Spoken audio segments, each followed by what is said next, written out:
आज हम एक कंसेप्ट सीखेंगे फ्यूडलिज्म का। ये जो फ्यूडलिज्म होता है बेसिकली क्या होता था, जब मिडाइवल पीरियड चल रहा था यूरोप में, तो जो किंग होता था वो अपनी लैंड का डिस्ट्रीब्यूशन करता था। किंग जो है अपनी लैंड्स को नोबल्स को दे देता था, और नोबल्स जो है वो क्या करते थे, बदले में जब किंग उसको लैंड देते थे तो नोबल्स जो है वो प्रॉमिस करते थे कि वो जो है उनको मिलिट्री सपोर्ट भी करेंगे और हमेशा ही जो है उनके लिए ऑनेस्ट भी रहेंगे जब भी नीड पड़ेगी तो, ठीक है। और उसके बाद क्या करते थे नोबल्स, पीजेंट्स से जो है खेती कराते थे, और पीजेंट्स जो है जितना भी उस ज़मीन से जो भी प्रोडक्शन होता था, मतलब लेबर भी और टैक्स भी, दोनों चीज़ें जो है वो किसको देते थे, वो नोबल्स को देते थे, उन अमीर आदमी को देते थे। तो हमने जो है एक चैप्टर पढ़ा है 11th क्लास में हिस्ट्री में, जिसमें कि 3 ऑर्डर्स है वो चैप्टर का नाम। तो जो फर्स्ट ऑर्डर होता है उसमें क्लर्की आते हैं। क्लर्की का जो काम होता है बेसिकली वो क्या होता है, वो होता है उनका काम एक तो प्रेयर्स करने का और ऊपर से लिखा पढ़ी करने का भी।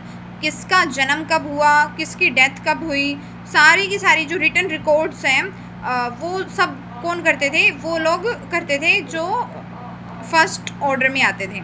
उसके बाद जो नेक्स्ट है वो सेकंड ऑर्डर है। सेकंड ऑर्डर में जो है नोबल्स होते थे। नोबल्स मतलब एक तरह से अमीर आदमी, और राजा जो है उनको ज़मीन देते थे, उस पर जो है वो लोग खेती कराते थे। खेती वो पीजेंट्स से कराते थे। तो स्टार्टिंग में तो ऐसा होता था कि उनको जब भी नीड पड़ती थी तो वो पीजेंट्स को ही जो है एज अ मतलब मिलिट्री जो है वो यूज़ करते थे।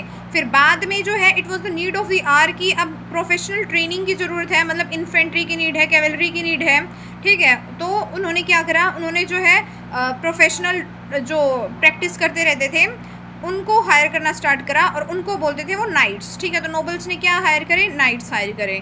तो ये सारी चीज़ें भी जो है वो किसके अंडर आती हैं, सेकेंड ऑर्डर के अंडर ही आती हैं। और जो थर्ड ऑर्डर होता था वो होता था पीजेंट्स का, जिसका काम होता था खेती करना भी, और बाकी जो काम होते थे वो भी होता था। तो इस तरीके से सोसाइटी को जो है उनके वर्क के बेसिस पे जो है उस टाइम पे मतलब बांटा गया था। इस तरीके से जो है ऑर्डर मेंटेन किया गया था। और ये सारी जो स्टोरी है वो कहाँ की है, यूरोप की है। अब एक चीज़ और समझ लेते हैं, इम्पीरियलिज्म। ये फ्यूडलिज्म एंड इम्पीरियलिज्म, इन दोनों चीज़ों में जो है क्या डिफरेंस होता है। तो फ्यूडलिज्म का तो मतलब आप समझ गए कि किंग ने जो है अपनी जो लैंड्स है, पावर्स है, उनका डिस्ट्रीब्यूशन कर दिया, डिसेंट्रलाइजेशन कर दिया। उसने वो जो लॉर्ड्स होते हैं, जो नोबल्स होते हैं, उनको शेयर कर दिया।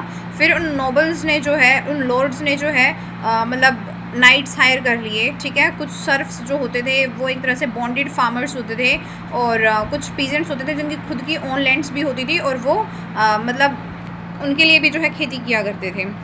इस तरीके से चीज़ें चल रही थी। उसके बाद अब एक चीज़ और है, ये जो फ्यूडलिज्म है ये कंसेप्ट है मतलब मिडाइवल पीरियड का। ये यूरोप में, फ्रांस में, इंग्लैंड में उस टाइम पे चल रही थी। उसके बाद एक मॉडर्न कंसेप्ट है, दैट इज़ इम्पीरियलिज्म। इम्पीरियलिज्म में क्या होता था, एक पावरफुल जो कंट्री होता था, वो पावरफुल जो नेशन है वो दूसरी कंट्री को क्या करता था, उस कंट्री पे रूल करता था। एंड किस चीज़ के लिए वो रूल करता था वहाँ पे, ताकि वो वहाँ के रिसोर्सेज को एक्सप्लॉइट कर सके और एक्सट्रैक्ट कर सके। तो इम्पीरियलिज्म के ही एग्जांपल हो जाएंगे। बाद में ये जो कॉलोनियलिज्म सिस्टम था इन इंडिया, जो ब्रिटेन था, उन्होंने क्या करा था, ब्रिटेन वालों ने, मतलब यहाँ पे ब्रिटिशर्स ने जो है अपनी इंडिया में जो है एक कॉलोनी एस्टेब्लिश की थी। और आप आगे देखोगे कि अमेरिका भी जो है एक कॉलोनी हुआ करता था। तो इस तरीके से जो है imperialism and feudalism, I hope आपको ये कंसेप्ट क्लियर हो गया होगा।